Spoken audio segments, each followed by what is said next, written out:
Well, President Jacob Zuma has broken his silence on the political situation in Zimbabwe. And in a statement released by the presidency a short while ago, it said that President Jacob Zuma spoke to President Robert Mugabe, who indicated to him that he was confined to his home, but said that he was fine.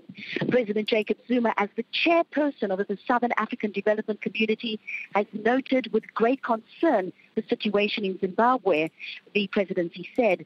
The presidency also called for calm and restraint in Zimbabwe.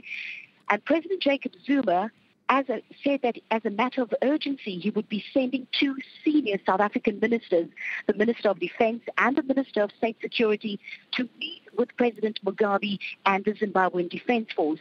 President Zuma said he hoped that developments in the neighboring country would not lead to constitutional changes of government, as that would be contrary to both SADC and the African Union positions.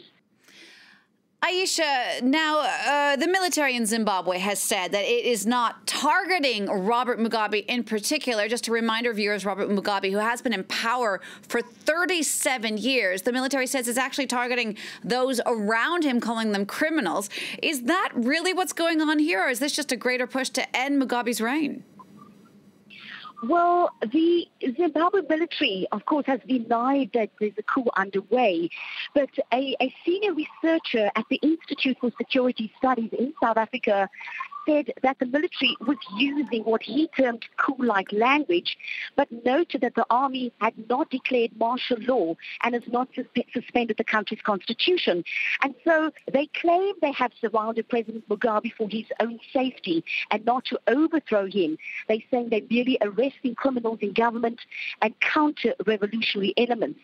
And once their work is done, they will return to their barracks and hand the country back to the government.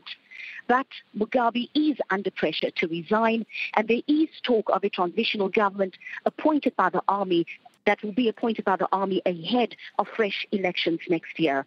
But of course, South Africa is monitoring the situation in the neighboring country very closely.